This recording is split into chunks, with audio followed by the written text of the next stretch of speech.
الحمدللہ رب العالمین والصلاة والسلام علی اشرف الانبیاء والمرسلین اما بعد فاعوذ باللہ من الشیطان الرجیم من حمزہ ونفخہ ونفثہ بسم اللہ الرحمن الرحیم رب اشرح لی صدری ویسر لی امری واحلل عقدۃ من لسانی یفقہوا قولی اللہم انفعنا بما علمتنا وعلمنا ما ينفعنا وزدنا علما فبشر عباد الذین یستمعون القول فیتبعون احسنہ اولئک الذین ہداہم اللہ واولئک هم اولو الالباب اعوذ باللہ من الشیطان الرجیم بسم اللہ الرحمن الرحیم تلک من انباء الغیب نوحیہا الیک ما كنت تعلمها انت ولا قومك من قبل هذا فاصبر ان العاقبۃ للمتقین تلک من انباء الغیب، یہ غیب کی خبریں ہیں، نوحیہا الیک، ہم وحی کرتے ہیں انہیں آپ کی طرف، اے اللہ کے رسول صلی اللہ علیہ وسلم۔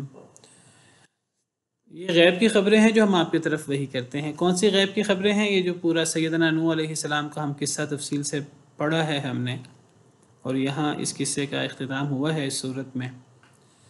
تو یہ قصہ، یہ دیگر قصے قرآن کریم کے، تو یہ غیب کی خبریں ہیں جو ہم آپ کی طرف وحی کرتے ہیں۔ ما کنت تعلمها انت ولا قومك من قبل هذا، نہیں تھے آپ جانتے اس کو، انت نہ آپ، ولا قومک نہ آپ کی قوم، من قبل هذا اس سے پہلے، فاصبر تو آپ صبر کیجئے، ان العاقبۃ للمتقین، بے شک انجام کار تو متقین کے لیے ہے۔ یہ بہت بڑا ایک اصول اس آیت کریمہ میں بیان ہوا کہ اللہ تعالیٰ فرماتے ہیں کہ یہ جو پرانے قصے ہیں، پرانے انبیاء کرام علیہم السلام کے قصے، یہ غیب کی خبریں ہیں جو ہم آپ کی طرف وحی کرتے ہیں۔ آپ کو ان خبروں کا کیسے پتہ لگا ہے؟ یہ خبریں تو غیب کی ہیں، یہ آپ کو ان خبروں کا وحی کے ذریعے پتہ لگا ہے۔ یہ غیبی امور ہیں، ان غیبی امور کا آپ کو وحی سے پتہ لگا ہے، جو اس بات کی بہت بڑی دلیل ہے کہ نبی کریم صلی اللہ علیہ وسلم اللہ کے سچے نبی ہیں۔ کیونکہ اگر نبی کریم صلی اللہ علیہ وسلم اللہ کے سچے نبی نہ ہوں تو آپ پر یہ خبریں بالکل صحت کے ساتھ کیسے آپ تک پہنچیں؟ تو آپ تک ان خبروں کا پہنچنا آپ کے اللہ کے سچے نبی ہونے کی دلیل ہے، اور یہ معجزہ ہے نبی کریم صلی اللہ علیہ وسلم کا۔ یہ بالکل اسی طرح معجزہ ہے جس طرح نبی کریم صلی اللہ علیہ وسلم کوئی مستقبل کی پیش گوئی کر دیں، جو ہو بہو جس طرح آپ پیش گوئی کریں اسی طرح مکمل ہو جائے۔ یہ اسی طرح معجزہ ہے جیسے قرآن کریم کوئی مستقبل کی کسی بات کی پیش گوئی کر دے، جس طرح قرآن کریم میں سورہ روم میں اللہ تعالیٰ نے پیش گوئی کی، الف لام میم غلبت الروم فی ادنی الارض وهم من بعد غلبهم سیغلبون، کہ رومی مغلوب ہو گئے ہیں قریبی جگہ میں، قریبی سرزمین میں، اور وہ اپنے مغلوب ہونے کے بعد کچھ ہی سالوں میں وہ غالب بھی آئیں گے، فی بضع سنین۔ قرآن کریم میں اللہ نے پیش گوئی کی، اور جیسے اللہ نے فرمایا ویسے ہی ہوا۔ اللہ نے فرمایا للہ الامر من قبل ومن بعد، اللہ کے لیے ہی سارے معاملات، سارا اختیار اللہ کے لیے ہے، پہلے بھی اور بعد میں بھی۔ تو مستقبل کی خبر جس طرح ایک بہت بڑی اللہ کی قدرت ہے، ایک بڑا معجزہ ہے، ایک بڑی نشانی ہے، قرآن کریم کی حقانیت کی بھی، نبی کریم صلی اللہ علیہ وسلم کی حقانیت کی، اور قرآن اور نبی کریم صلی اللہ علیہ وسلم کی دین اسلام کی بنیاد ہیں، دین اسلام کی حقانیت کی بہت بڑی دلیل ہے۔ جس طرح مستقبل کی خبر، صحیح خبر وہ دلیل ہے، اس طرح ماضی کی خبر وہ بھی دلیل ہے، اور یہ ماضی کی خبریں یہ اسی طرح ہی ہیں جس طرح قرآن کریم میں، جس طرح دوسری سماوی کتابوں میں اللہ نے ماضی کی خبریں بیان کی ہیں۔ نبی کریم صلی اللہ علیہ وسلم نے وہ خبریں پڑھی نہیں ہوئی تھیں، آپ لکھ پڑھ نہیں سکتے تھے، لیکن آپ نے وہ خبریں جو ہیں وہ وحی کے ذریعے، قرآن کریم آپ پر وحی اترتا تھا اور آپ اپنی قوم کو، صحابہ کرام کو سناتے تھے۔ تو یہ غیب کی خبریں ہیں جو ہم آپ پر وحی کر رہے ہیں۔ اس سے پتہ لگا کہ نبی پر جو وحی ہوتا ہے اسے بھی غیب کہا جاتا ہے۔ غیب کی خبریں یہ غیبی امور ہے جو ہم آپ پر وحی کرتے ہیں۔ تو اسے پتہ لگا نبیوں کو وحی میں غیب کی بات بتائی جاتی ہے۔ غیب کسے کہتے ہیں؟ غیب کی بات وہ جو ہماری نظروں سے اوجھل ہو، جس کو ہر بندہ معلوم نہ کر سکے اپنی صلاحیت سے، اپنے حواس سے، وہ غیب ہے۔ اب اللہ تعالیٰ جو وحی اپنے انبیاء کرام علیہم السلام پر کرنا چاہے تو اللہ تعالیٰ وہ وحی کر دے، تو اللہ نے وہ غیبی بات نبی پر وحی کر دی۔ اب وہ غیبی بات وہ ہمارے عقائد سے متعلق ہو، وہ ہمارے عبادات سے متعلق ہو، معاملات سے متعلق ہو، ہم نے اللہ کو کیسے راضی کرنا ہے، اللہ کو کیا چیز ناراض کرتی ہے، وہ ان سے متعلق ہو، وہ بھی غیبی بات وہی ہے۔ اور وہ غیبی بات مستقبل کی خبروں کے بارے میں ہو، وہ غیبی بات ماضی کی خبروں کے بارے میں ہو، تو یہ غیب کی خبریں ہیں جو اللہ تعالیٰ وحی کرتے ہیں۔ غیب کی خبروں میں سے اللہ تعالیٰ جو چاہتے ہیں وہی کر دیتے ہیں۔ یہ غیب کی خبریں اللہ تعالیٰ انبیاء کرام علیہ السلام کو بتاتے ہیں، اس کا مطلب یہ نہیں کہ اللہ تعالیٰ پورا غیب ہی انہیں دے دیتے ہیں، انہیں عالم الغیب بنا دیتے ہیں، ایسا نہیں ہے۔ غیب کی خبروں میں سے اللہ تعالیٰ وحی کرتے ہیں۔ کیا وحی کرتے ہیں؟ جو اللہ تعالیٰ نبیوں پر وحی کرنا چاہتے ہیں۔ اس سے یہ جو ہمارے ہاں مسئلہ ہے کہ اللہ کے علاوہ کوئی عالم الغیب ہے کہ نہیں، یہ مسئلہ حل ہوتا ہے، اور یہ مسئلہ اتنا سیدھا ہے قرآن کریم کے روح سے، نبی کریم صلی اللہ علیہ وسلم کی تعلیمات کے روح سے، کہ اس میں کسی قسم کی کوئی شک و شبہ نہیں ہونا چاہیے، کسی قسم کی کوئی گنجائش نہیں ہونی چاہیے۔ لیکن جس نے ماننا ہے وہ مان لیتا ہے، جس نے نہیں ماننا اس کو 100 دلائل دیں وہ نہیں مانتا۔ تو یہ غیب کی خبروں میں سے ہے۔ یہ حضرت نوح کا قصہ ہو یا دیگر قصے ہوں، کئی قصوں میں اللہ تعالیٰ نے، کئی قصوں کے بعد اس قسم کی آیت موجود ہے۔ یہ آیت کریمہ دیکھ لیں آپ۔ اسی طرح یہ سورہ آل عمران آیت نمبر 44، وہاں اللہ تعالیٰ نے حضرت زکریہ علیہ السلام، حضرت یحییٰ، حضرت مریم، حضرت عیسیٰ علیہ السلام اجمعین، ان کا ذکر کیا۔ وہاں بھی اللہ یہی فرماتے ہیں ذالک من انباء الغیب نوحیہ الیک، کہ نبی صلی اللہ علیہ وسلم یہ غیب کی خبریں ہیں جو ہم آپ پر وحی کر رہے ہیں۔ وما كنت لديهم اذ يلقون اقلامهم ايهم يكفل مریم، جب وہ ان کا اختلاف تھا حضرت مریم کی کفالت کون کرے، جب ان میں یہ اختلاف ہو رہا تھا، اور جب اس اختلاف کو حل کرنے کے لیے انہوں نے کوڑا ڈالا کلمے ڈال کر، تو اس وقت آپ وہاں موجود نہیں تھے۔ آپ اس وقت وہاں موجود نہیں تھے جب وہ جھگڑا کر رہے تھے کہ حضرت مریم کی کفالت کون کرے۔ تو جب نبی صلی اللہ علیہ وسلم وہاں موجود نہیں تھے تو بڑا سوال پیدا ہوا کہ نبی صلی اللہ علیہ وسلم کو پتہ کیسے لگا؟ تو اللہ تعالیٰ نے فرمایا نبی صلی اللہ علیہ وسلم کو پتہ لگا اللہ کی وحی سے، جو اللہ نے غیب کی خبروں میں سے خبریں آپ پر وحی کی ہیں، ان خبروں سے نبی کریم صلی اللہ علیہ وسلم کو پتہ لگا، قرآن کریم سے یا سنت میں جو وحی ہوئی، وہ ماضی کی خبریں ہوں یا مستقبل کی خبریں ہوں۔ سورہ ہود کی آیت یہ بھی ہے، سورہ یوسف کی آیت نمبر 102 میں اللہ نے حضرت یوسف کا پورا قصہ بیان کیا، اور پھر اللہ فرماتے ہیں یہ غیب کی خبریں ہیں جو اے نبی صلی اللہ علیہ وسلم جو ہم نبی صلی اللہ علیہ وسلم پر وحی کرتے ہیں۔ اور اللہ فرماتے ہیں کہ جب انہوں نے اکٹھ کر لیا حضرت یوسف کے بھائیوں نے کہ وہ حضرت یوسف کو کنویں میں ڈال دیں، جب انہوں نے وہ مکر کیا تو اے نبی صلی اللہ علیہ وسلم آپ وہاں موجود نہیں تھے۔ پھر سوال پیدا ہوا کہ پتہ کیسے لگا آپ کو؟ اللہ فرماتے ہیں غیب کی خبروں سے جو اللہ نے آپ کو دی ہیں۔ تو اللہ تعالیٰ غیب کی خبروں میں سے جو چاہتے ہیں وہ اللہ تعالیٰ نبیوں کو وحی کر دیتے ہیں۔ یہی تو مطلب ہے نبی ہونے کا، کہ وہ نبی جس پر اللہ کی طرف سے وحی ہوتی ہے۔ کیا وحی ہوتی ہے؟ یعنی اللہ تعالیٰ سب کچھ ہی وحی کر دیتے ہیں؟ نہیں، یہ تو کتنی بعید بات ہے۔ یعنی اللہ تعالیٰ ساری باتیں بتا دیتے ہیں، اب نبی کو کسی وحی کی ضرورت نہیں رہتی، اب نبی کو ازل سے ابد تک ہر بات کا پتہ لگ جاتا ہے۔ یہ بات تو بالکل بھی صحیح نہیں ہے۔ جو اللہ تعالیٰ بتانا چاہتے ہیں اللہ وہ بتا دیتے ہیں، جو اللہ بتانا چاہتے ہیں نبی کو وہ پتہ لگ جاتا ہے۔ یہاں یہ بات سمجھیے کہ جب اللہ تعالیٰ وحی کرتے ہیں نبی پر تو جتنا اللہ بتاتے ہیں نبی کو اتنا پتہ لگتا ہے، اور جب اللہ بتاتے ہیں تب پتہ لگتا ہے، اس سے پہلے نبی کو پتہ نہیں ہوتا۔ یہ دونوں نقطے یاد رکھیے، یہ بہت بڑے نقطے ہیں دونوں۔ یعنی اللہ جب نبی پر وحی کریں جتنا بتانا چاہیں گے اتنا پتہ لگے گا، اور جب بتائیں گے تب پتہ لگے گا، پہلے پتہ نہیں لگے گا، کیونکہ نبی کے پاس خود کوئی اختیار نہیں ہے، خود کوئی ذاتی علم نہیں ہے، کوئی علم غیب نہیں ہے نبی خود سے یہ چیزیں سیکھ سکے۔ تو اللہ تعالیٰ ان چیزوں کو بڑی صراحت کے ساتھ بیان کرتے ہیں۔ اب دیکھیے یہاں اللہ فرماتے ہیں یہ غیب کی خبریں ہیں جو ہم آپ پر وحی کر رہے ہیں اللہ کے رسول، ما کنت تعلمها انت ولا قومك من قبل هذا۔ جب اللہ نے یہ آپ پر وحی نہیں کی تھی حضرت نوح کا قصہ، تو نہ آپ اس کو جانتے تھے، نہ آپ کی قوم اس کو جانتی تھی، آپ کی قوم بھی نہیں جانتی تھی، آپ بھی نہیں جانتے تھے۔ یہ آپ کی قوم تو اس لیے نہیں جانتی تھی کہ اس پر وحی نہیں اترتی، وہ تو اس لیے نہیں جانتی تھی، اور آپ بھی نہیں جانتے تھے کیونکہ آپ پر یہ وحی اتری نہیں تھی۔ تو جب نبی پر وحی نہ اتری ہو تو نبی کو اس چیز کا علم نہیں ہوتا۔ جس طرح قوم کو نہیں علم ہوتا تھا، اسی طرح نبی کو بھی علم نہیں ہوتا تھا۔ نبی کو نبی بننے کے بعد بھی علم نہیں ہوتا تھا، یہ نہیں نبی بننے سے پہلے علم نہیں ہوتا تھا، نبی بننے کے بعد بھی علم نہیں ہوتا تھا۔ اللہ فرماتے ہیں ما کنت تعلمها انت ولا قومك من قبل هذا، اس سے پہلے جب یہ آیت اتری، جب یہ حکم اترا، جب یہ غیبی بات آپ تک اتری وحی کے ذریعے، اس سے پہلے آپ کو پتہ نہیں تھا۔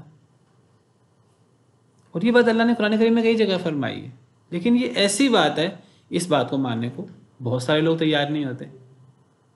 وہ کہتے ہیں نبی کو تو ہر بات کا پتہ ہوتا ہے، ازل سے ابد تک کہ اللہ نے سارے علم دے دیے، آپ پر ساری چیزیں اللہ نے منکشف کر دی۔ بھی اگر اللہ نے ساری چیزیں منکشف کر دیں تو پھر گویا کہ ماننا پڑے گا کہ ایک وقت تھا جب آپ پر ساری چیزیں منکشف نہیں تھیں، اور پھر یہ کہنا کہ ساری چیزیں اللہ نے منکشف کر دی اور ہمیشہ کے لیے آپ کے سامنے ساری چیزیں منکشف ہو گئیں، یہ بات صحیح نہیں ہے۔ لا تعداد واقعات ہیں جن میں آپ کو کئی باتوں کو نہیں پتہ تھا، اور پھر قرآن کریم میں احادیث مبارکہ میں صراحت سے نبیوں سے علم غیب کی نفی موجود ہے، جیسے کل بھی اس موضوع پر تفصیل سے بات ہوئی تھی۔ تو نبی کو جتنا غیبی بات کا پتہ لگے، جتنی وحی کا پتہ لگے، نبی کو اتنا علم ہو جاتا ہے۔ جب پتہ لگے اس وقت علم ہوتا ہے۔ اب کسی کو قیامت کا علم نہیں ہے، نبی کو بھی علم نہیں ہے، نبی صلی اللہ علیہ وسلم کو بھی علم نہیں ہے قیامت کب ہوگی، حضرت جبریل امین علیہ السلام کو بھی علم نہیں ہے۔ تو جسے قیامت کا علم نہیں ہے وہ عالم الغیب کیسے ہو سکتا ہے؟ اللہ تعالیٰ فرماتے ہیں 5 چیزیں اس کا کسی کو علم نہیں ہے، ان اللہ عندہ، وہ اللہ کو ہی علم ہے، ان اللہ عندہ علم الساعہ، یہ 5 مفاتیح الغیب ہیں، جس میں سے ایک قیامت کا علم ہے، بارش کا علم، وَيُنَزِّلُ الْغَيْثَ وَيَعْلَمُ مَا فِي الْأَرْحَامِ، رحم میں کیا ہے، وَمَا تَدْرِي نَفْسٌ مَاذَا تَكْسِبُ غَدًا، کل کیا کوئی کرے گا یہ کسی کو نہیں پتا، وَمَا تَدْرِي نَفْسٌ بِأَيِّ أَرْضٍ تَمُوتُ، اور کسی کو نہیں پتا کہ وہ کس زمین میں وہ فوت ہوگا۔ ان اللہ علیم الخبیر، اللہ کو پتہ ہے اس کا اور کسی کو نہیں پتا۔ ان اللہ عندہ وعندہ مفاتح الغیب، صرف اللہ کے پاس غیب کی چابیاں ہیں، لا یعلمها الا هو، جنہیں اللہ کے علاوہ کوئی نہیں جانتا۔ ویعلم ما فی البر والبحر، اللہ خشکی تری میں ہر چیز جانتے ہیں، یہ اللہ ہی ہیں جو جانتے ہیں، باقی مخلوقات نہیں جانتی، چاہے وہ نبی، ولی، فرشتہ ہی کیوں نہ ہو۔ ویعلم ما فی البر والبحر وما تسقط من ورقۃ الا یعلمها، کوئی پتا نہیں گرتا مگر اللہ کو اس کا بھی علم ہوتا ہے، اور یہ اللہ ہی کو علم ہوتا ہے اور کسی کو علم نہیں ہوتا۔ ولا رطب ولا حبۃ فی ظلمات الارض، زمین کے اندھیروں میں کوئی دانہ ہو، ولا رطب ولا یابس، کوئی خشک چیز ہو، کوئی تر چیز ہو، الا فی کتاب مبین، اللہ کو صرف پتہ نہیں ہے بلکہ اللہ نے اسے لوح محفوظ میں لکھوا رکھا ہے۔ یہ ہے اصل میں علم اور علم غیب جو صرف اللہ جانتے ہیں، اللہ کے علاوہ کوئی نہیں جانتا۔ تو دیکھیے یہاں اللہ تعالیٰ نے ان باتوں کی جو اللہ نے یہاں ذکر کی ہیں، ان باتوں کی نبی صلی اللہ علیہ وسلم سے اس سے پہلے علم کی نفی کی ہے، اور یہ آپ کو انداز جگہ جگہ ملے گا۔ سورہ یوسف کے شروع میں دیکھ لیجئے، اللہ تعالیٰ وہاں بھی یہی فرماتے ہیں، سورہ یوسف کے آیت نمبر شروع میں اللہ فرماتے ہیں کہ یہ کتاب مبین کی آیات ہیں، انا انزلناہ قرآنا عربیا، ہم نے اسے عربی قرآن کے طور پہ نازل کیا ہے تاکہ تم عقل کرو۔ پھر اللہ فرماتے ہیں نحن نقص علیک احسن القصص بما اوحینا الیک ھذا القرآن، ہم آپ پر قصہ بیان کر رہے ہیں، بہترین قصہ، اس وجہ سے جو ہم آپ پر قرآن وحی کر رہے ہیں، یعنی یہ ہم قرآن کی وحی کے ذریعے آپ پر بہترین قصہ بیان کر رہے ہیں۔ یعنی اگر یہ قرآن کی وحی آپ پر نہیں ہوتی تو آپ کو اس قصے کا پتہ نہ لگتا. اس قرآن کی وحی کے ذریعے ہم آپ پر یہ بہترین قصہ بیان کر رہے ہیں. اور اللہ ساتھ فرماتے ہیں وَإِن كُنْتَ مِن قَبْلِهِ لَمِنَ الْغَافِلِينَ، اس صورت کے نازل ہونے سے پہلے آپ اس قصے سے غافل تھے. اور یہ کوئی توہین نہیں ہے نبی کی، یہ کوئی گستاخی نہیں ہے نبی کی. اگر اس کو گستاخی کہا جائے تو یہ پھر یہ الزام کس پہ جائے گا؟ نعوذ باللہ، اللہ رب العالمین پہ جائے گا. اللہ فرماتے ہیں وَإِن كُنْتَ، ان یہاں انّا سے مخففہ ہے، ان کے معنی میں، اور یقیناً کنت آپ تھے من قبل ہی اس سے پہلے لمن الغافلین، البتہ غافلوں میں سے، اس قصے سے یقیناً آپ اس سے پہلے اس قصے سے غافل تھے. بلکہ جب اللہ تعالیٰ نے آپ کو نبی نہیں بنایا تھا تو اللہ تعالیٰ فرماتے ہیں کہ اے اللہ کے رسول صلی اللہ علیہ وسلم، یہ ہمارا آپ پر بہت بڑا احسان ہے کہ ہم نے آپ کو بطور نبی چن لیا ہے. اللہ فرماتے ہیں کہ اس سے پہلے تو آپ کو نہ کتاب کا پتہ تھا، نہ آپ کو اس سے پہلے ایمان کا پتہ تھا. نہ کتاب کا پتہ تھا، نہ ایمان کا پتہ تھا. ہمارے ہاں کوئی بندہ یہ بات کر دے تو شاید لوگ اسے جینے نہ دیں. یہ بات قرآن کریم میں موجود ہے، سورہ شورا اس کی سیکنڈ لاسٹ آیت ہے، بلکہ ہاں جی آیت نمبر 52. اللہ فرماتے ہیں وَكَذَلِكَ أَوْحَيْنَا إِلَيْكَ رُوحًا مِّنْ أَمْرِنَا، اسی طرح ہم نے وحی کی آپ کی طرف اے اللہ کے رسول، وحی من امرنا اپنے حکم سے. ما كنت تدری ما الکتاب ولا الایمان، آپ نہیں جانتے تھے کتاب کیا ہے، ایمان کیا ہے، آپ نہیں جانتے تھے. نبی بننے سے پہلے آپ کو نہیں پتا تھا، نہ کتاب کا پتہ تھا، نہ ایمان کا پتہ تھا. یہ کوئی عیب نہیں ہے کہ کسی کو کسی بات کا علم نہ ہو. فرشتے جن کو اللہ نے بہت سی باتیں سکھا رکھی ہیں ان کو بہت سی باتوں کا علم نہیں ہے، اور فرشتوں کو اس بات کے اظہار میں انہیں کوئی شرم محسوس نہیں ہوتی کہ وہ کہیں کہ اے اللہ ہمیں فلاں چیز کا علم نہیں ہے، اے اللہ فلاں چیز کا آپ نے ہمیں علم نہیں سکھایا تو اے اللہ ہمیں فلاں چیز کا علم نہیں ہے. قالوا سبحانک لا علم لنا الا ما علمتنا، سورہ بقرہ میں اللہ نے فرشتوں کے حوالے سے نقل کیا. فرشتوں نے کہا اے اللہ آپ پاک ہیں، آپ ہر عیب سے پاک ہیں، نہیں ہے ہمارے پاس علم مگر جو آپ نے ہمیں سکھایا. نبی صلی اللہ علیہ وسلم کے حوالے سے اللہ فرماتے ہیں وَعَلَّمَكَ مَا لَمْ تَكُنْ تَعْلَمْ، اے اللہ کے رسول صلی اللہ علیہ وسلم اللہ نے آپ کو وہ سکھایا جو آپ نہیں جانتے تھے. یہ تو یہ ماننے کو تیار نہیں ہے کہ آپ کو پہلے پتہ نہیں تھا. اللہ صراحت سے کہتے ہیں پہلے نہیں پتا تھا. پھر اللہ فرماتے ہیں پھر اللہ نے سکھایا. کیا سکھایا؟ جتنا اللہ نے چاہا اتنا سکھایا، اور جتنا سکھایا نبی کریم صلی اللہ علیہ وسلم نے آگے امت کو سکھا دیا، امت تک پہنچا دیا. اگر نبی کریم صلی اللہ علیہ وسلم اللہ کے سکھانے سے، اللہ کے بتانے سے بالفرض عالم الغیب بن جاتے ہیں تو آپ کے پھر بتانے سے امت بھی عالم الغیب بن جاتی ہے. یہ اتنی سیدھی سی بات ہے، اتنی جھٹکی سی بات ہے، سمجھ آنے والی بات ہے، سمجھ نہیں آتی. یہ عقیدے کا مسئلہ ہے بہت بڑا. تو قل لا يعلم من في السماوات والارض الغیب الا اللہ، کہہ دیجئے آسمان و زمین میں کوئی غیب نہیں جانتا سوائے اللہ کے. وما يشعرون ایان یبعثون، جن لوگوں کے بارے میں گمان ہو سکتا ہے کہ وہ غیب جانتے ہیں، وہ بڑے نبی ہیں، بڑے ولی ہیں،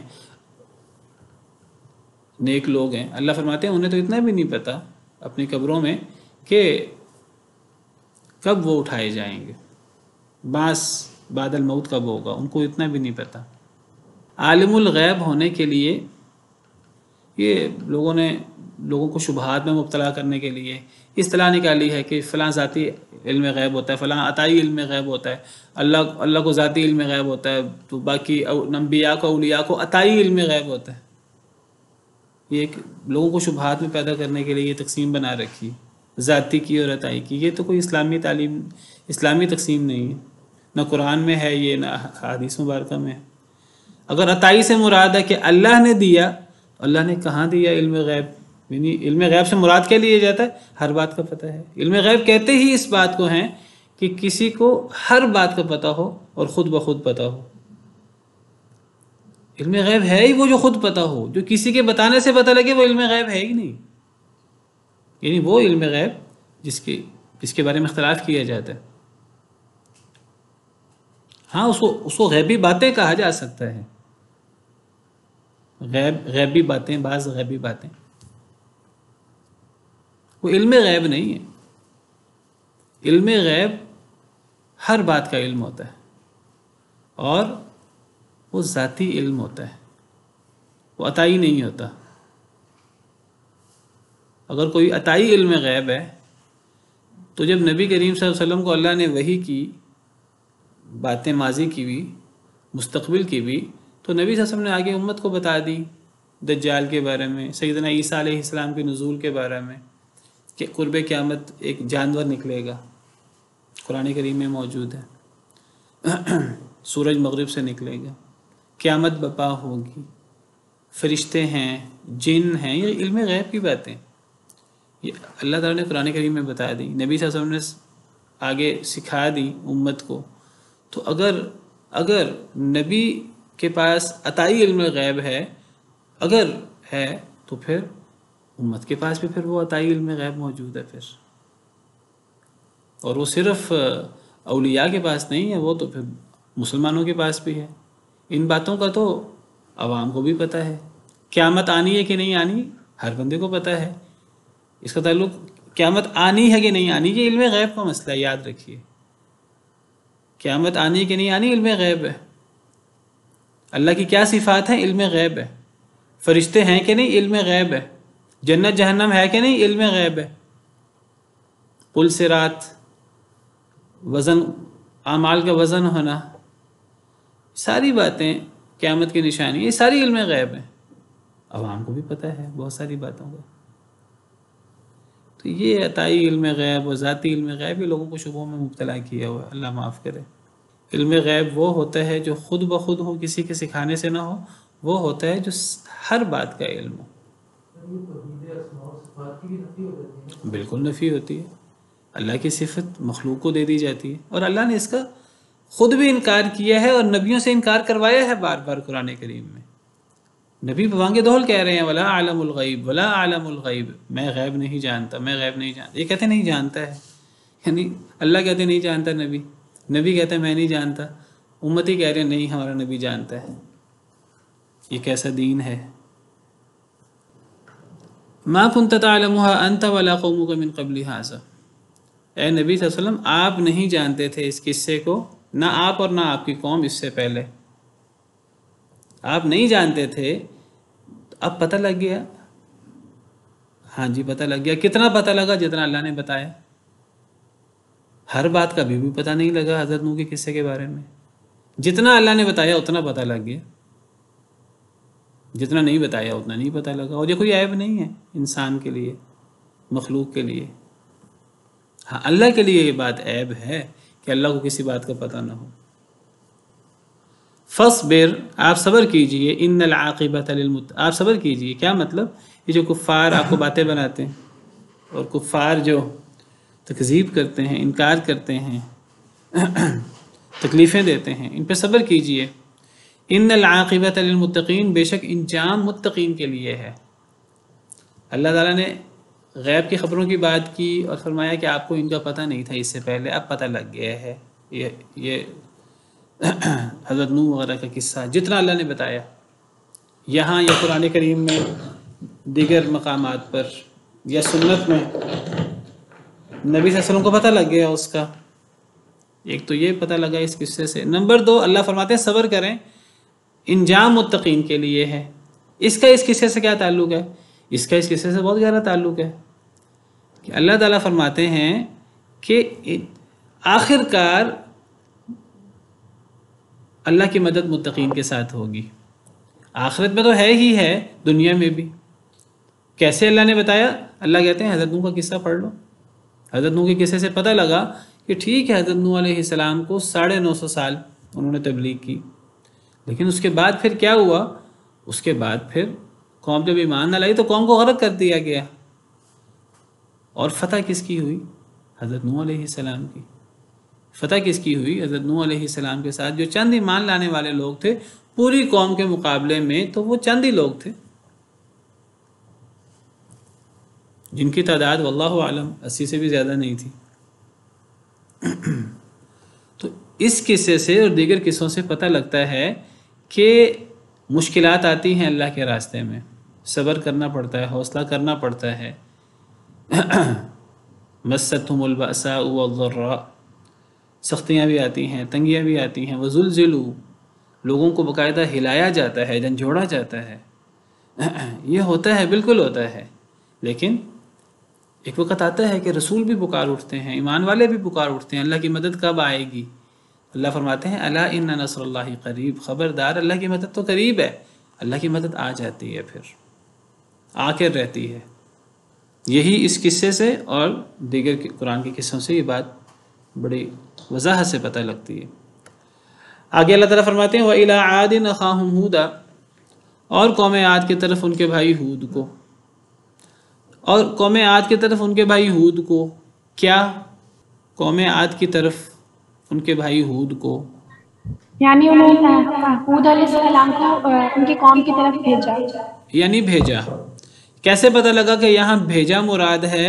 ایسے پتہ لگا کہ اگر اس سے پہلے حضرت نوح کا قصہ شروع جہاں سے ہوا تھا، اگر اس کو دیکھیں تو وہاں وَلَقَدْ أَرْسَلْنَا نُوحًا إِلَىٰ قَوْمِهِ، اب اسی پر عطف ہے آگے تمام قصوں کا۔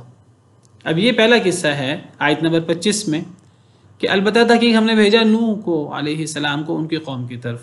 اب اسی پر عطف کر کے، اسی کو بنیاد بنا کر اب یہ آیت کریمہ پڑھیں تو سمجھ آ جائے گی۔ وَإِلَىٰ عَادٍ أَخَاهُمْ هُودًا، آیت نمبر 50، اور عاد کی طرف ان کے بھائی ہود کو، یعنی ہم نے بھیجا، یعنی وَلَقَدْ أَرْسَلْنَا إِلَىٰ عَادٍ أَخَاهُمْ هُودًا، یہ محذوف ہے، اس کو عطف کہتے ہیں۔ اور عاد کی طرف ان کے بھائی ہود کو، عاد قوم کا نام ہے، کیونکہ اس قوم کا جو بڑا تھا اس کا نام عاد تھا، جو جد امجد تھا۔ یہ قوم حضرت نوح علیہ السلام کے بعد آئی تھی، حضرت نوح کی قوم کے بعد یہ آئی تھی، تو یہ جانشین تھی حضرت نوح علیہ السلام کی قوم کی۔ ان کے بعد لمبے عرصے کے بعد دوبارہ وہ جو حضرت نوح علیہ السلام کے بیٹے سوار ہوئے تھے کشتی میں، دیگر مسلمان بھی، اب جو آگے نسل چلی وہ حضرت نوح علیہ السلام کے بیٹوں سے، سلسلہ آگے بڑھتا رہا اور لوگ پھر زیادہ ہو گئے، بہت زیادہ، اور پھر ان میں کفر و شرک شروع ہوا لمبے عرصے کے بعد، اور پھر یہ قوم پیدا ہوئی، قوم عاد۔ یہ سام کی اولاد میں سے، یہ بہت طاقتور لوگ تھے۔ جی مس اسما۔ سر جب نوح علیہ السلام اپنی قوم کی طرف آئے تھے تو پوری دنیا میں وہ ایک ہی نبی تھے اور ان کی قوم جو تھی ان سب پر عذاب آیا تھا، یعنی کہ جو لوگ تھے، اور اس کے بعد جو ایمان والے تھے وہ بچ گئے تھے، یعنی پوری دنیا کی قوم تھی تب۔ بس قرآن کریم کے انداز سے یہ پتہ لگتا ہے کہ حضرت نوح علیہ السلام کے بعد اب وہ جو کشتی میں لوگ سوار ہوئے تھے تو ان لوگوں میں حضرت نوح علیہ السلام کی اولاد سے ہی دنیا میں آگے لوگ جو پیدا ہوئے وہ حضرت نوح علیہ السلام کی اولاد سے ہی پیدا ہوئے، کیونکہ اللہ تعالیٰ قرآن کریم میں ایک جگہ پر فرماتے ہیں، سورہ صافات میں آیت نمبر 77 ہے، اس سے پہلے اللہ حضرت نوح علیہ السلام کا ذکر کرتے ہیں آیت نمبر 75 میں، وَلَقَدْ نَادَانَا نُوحٌ فَلَنِعْمَ الْمُجِيبُونَ، البتہ تحقیق ہمیں نوح علیہ السلام نے پکارا اور ہم کتنا اچھا جواب دینے والے ہیں۔ وَنَجَّيْنَاهُ وَأَهْلَهُ مِنَ الْكَرْبِ الْعَظِيمِ، ہم نے انہیں اور ان کے گھر والوں کو بہت بڑی تکلیف سے نجات دی، بہت بڑی تکلیف، وہ جو آزمائش تھی قوم کے ساتھ، پھر عذاب آیا تو اللہ نے اس آزمائش سے بھی، اس عذاب سے بھی اللہ نے نجات دی۔ پھر اللہ فرماتے ہیں وَجَعَلْنَا ذُرِّيَّتَهُ هُمُ الْبَاقِينَ، اور ہم نے کر دیا ان کی اولاد کو، یعنی حضرت نوح علیہ السلام کی اولاد کو، وہی باقی رہنے والے تھے۔ اب اس آیت کریمہ سے علماء نے استدلال کیا کہ حضرت نوح علیہ السلام کے بعد حضرت نوح علیہ السلام کی اولاد اور ان کی نسل ہی باقی رہی ہے، واللہ تعالی عالم۔ جزاک اللہ خیر۔ جی، تو حضرت سام کی اولاد میں یہ قوم عاد ہے، ان میں ایک شخص عاد تھا، وہ جد امجد ہے، تو اس کی آل اولاد کو، اس کی نسل کو قوم عاد کہتے ہیں۔ قوم عاد کے بعد ایک اور قوم بھی ہوئی تھی جس کو سمود کہتے ہیں۔ قوم سمود کی بھی اصل قوم عاد ہی ہے. جس طرح یہ قوم عاد قوم نوح کی جانشین بنی، اس طرح قوم سمود قوم عاد کی جانشین بنی. اور قوم سمود کی اصل بھی جس طرح سام کی اولاد میں، سام بن نوح کی اولاد میں ایک شخص عاد تھا، اسی طرح آگے جا کر ان میں ایک شخص سمود بھی تھا. تو سمود کی اصل بھی عاد ہی ہے. تو اس کی عاد کی اولاد کو قوم عاد کہتے ہیں، سمود کی اولاد کو قوم سمود کہتے ہیں. یہ قوم سمود کو قوم عاد بھی کہہ دیتے ہیں کیونکہ ان کی اصل بھی عاد ہے. جو قوم عاد ہے اصل جس کا ہم ذکر پڑھنے لگے ہیں، اس قوم عاد کو عاد ارم بھی کہتے ہیں. عاد ارم سورہ فجر میں اللہ تعالیٰ نے ان کا ذکر کیا، الم تر کیف فعل ربک بعاد ارم ذات العماد. کیا نہیں آپ نے دیکھا کہ اللہ تعالیٰ نے کیا کیا قوم عاد کے ساتھ. کون عاد؟ عاد ارم. عاد ارم جو ہیں یہ وہ اصل قوم عاد ہے. اس کو عاد اولا بھی کہتے ہیں اس قوم کو. سورہ نجم میں اللہ تعالیٰ ان کا ذکر کرتے ہوئے فرماتے ہیں وَأَنَّهُ أَهْلَكَ عَادًا الْأُولَى کہ اللہ تعالیٰ نے عاد اولا کو ہلاک کیا.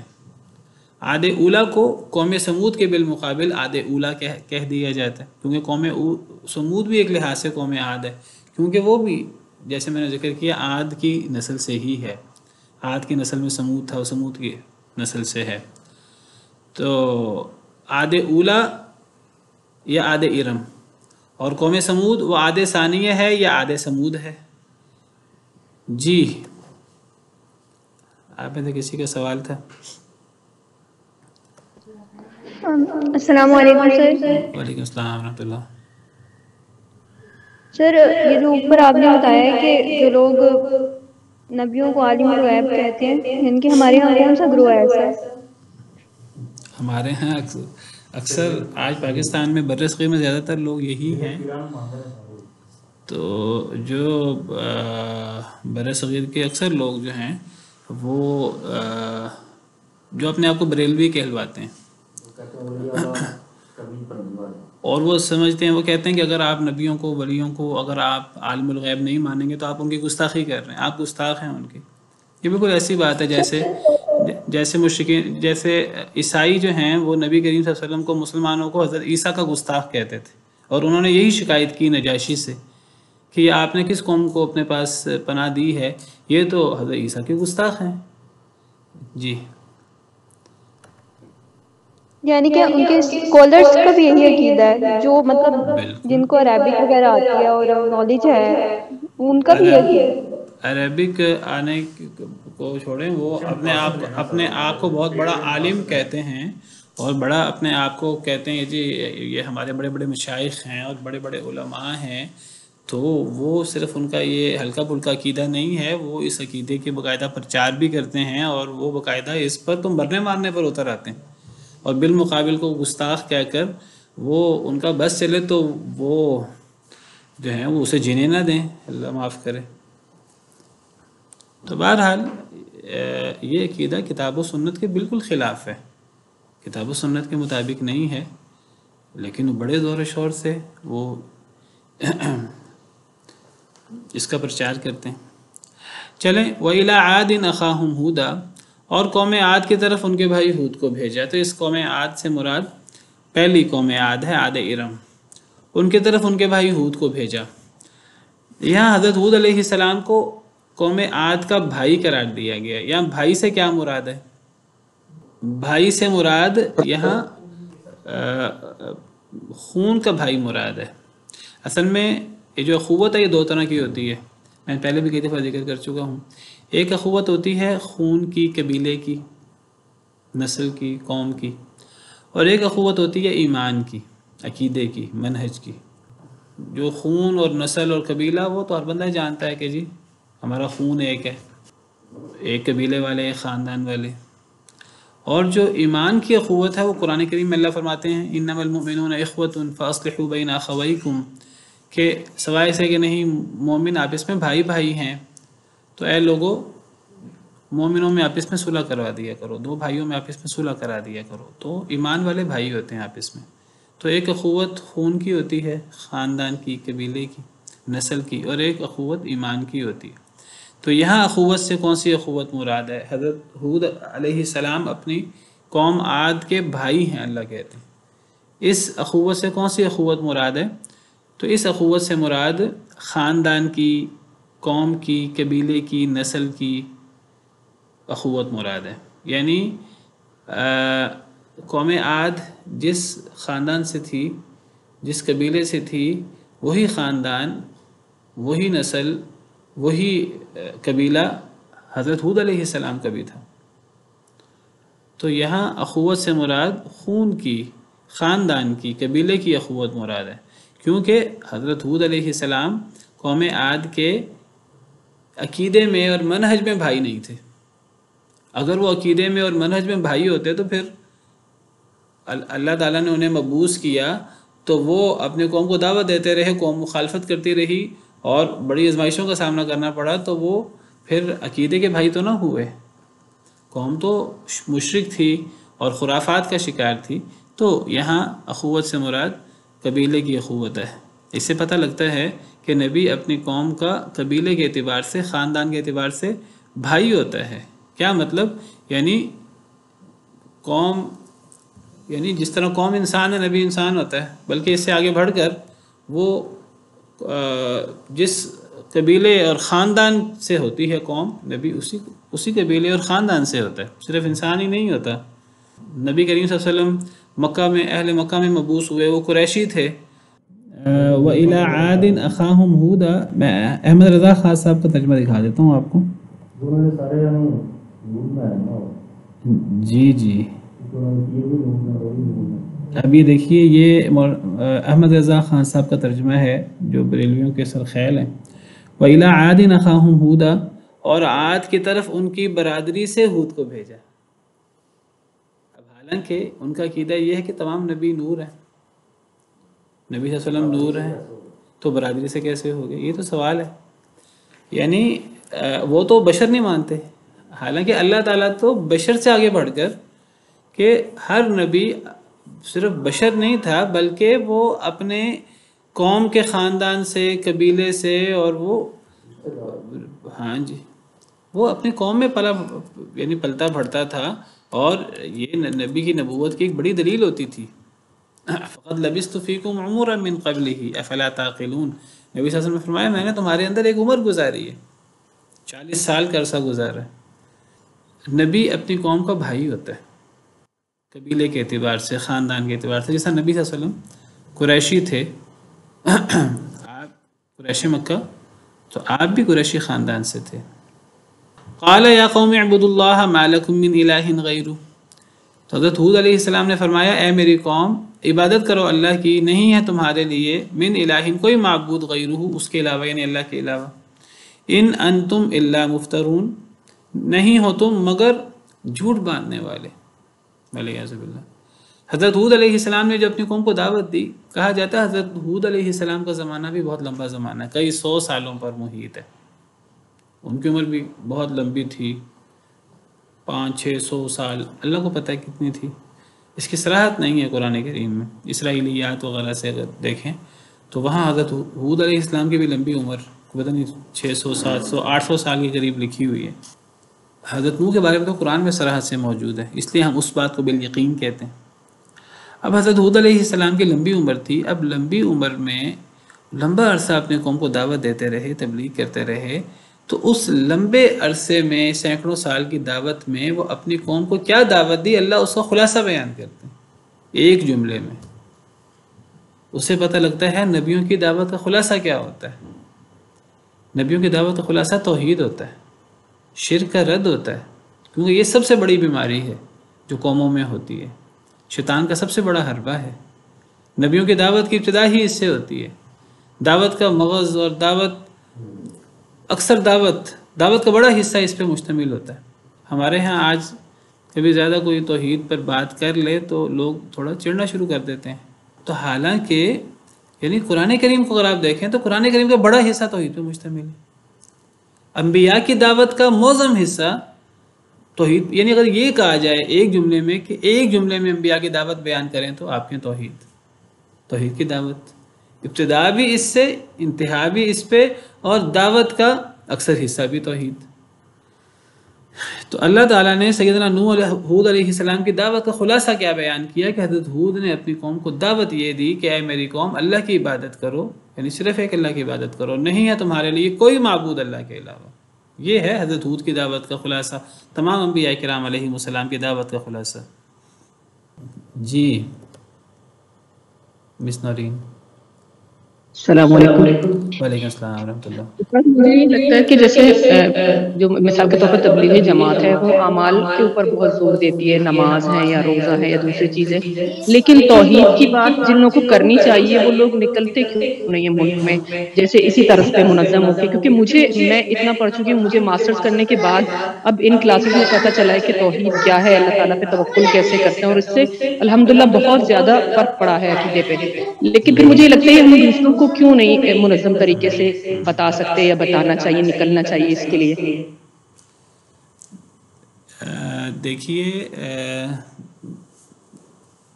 وہ لوگ کام کر رہے ہیں، تبلیغی جماعت والے، جو اچھی بات ہے وہ اچھی بات ہے، وہ لوگ کام کر رہے ہیں، اور ہمیں بھی کام کرنا چاہیے اس انداز سے، اور توحید کی دعوت بھی اس انداز سے پھیلانی چاہیے، اور ہمارے علماء نے پھیلائی بھی ہے بہرحال، لیکن اب یعنی کم ہو گئی ہے محنت۔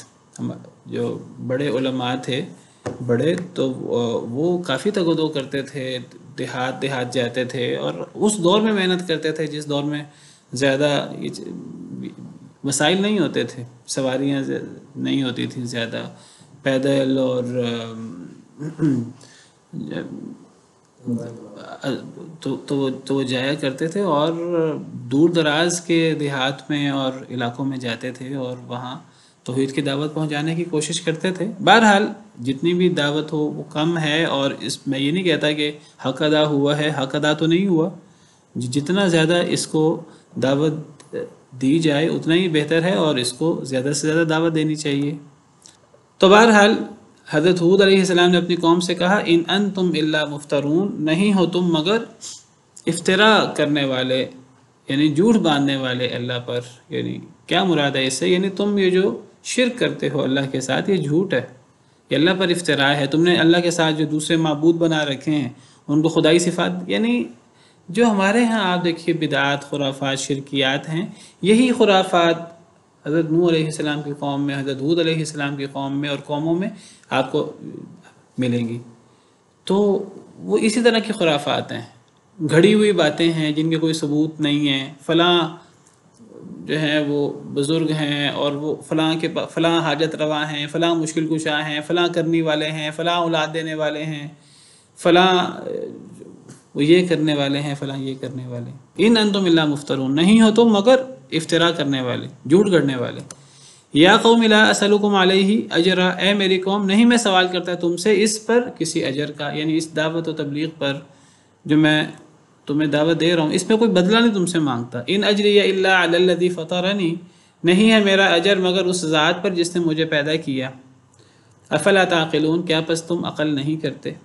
تو حضرت ہود علیہ السلام کی دعوت جاری ہے، اور اگلی آیت بھی وہ حضرت ہود علیہ السلام کی دعوت کے بارے میں ہے، تو انشاءاللہ اس کو کل پڑھیں گے بشرط زندگی۔ سبحان ربک رب العزت عما یصفون وسلام علی المرسلین والحمد للہ رب العالمین۔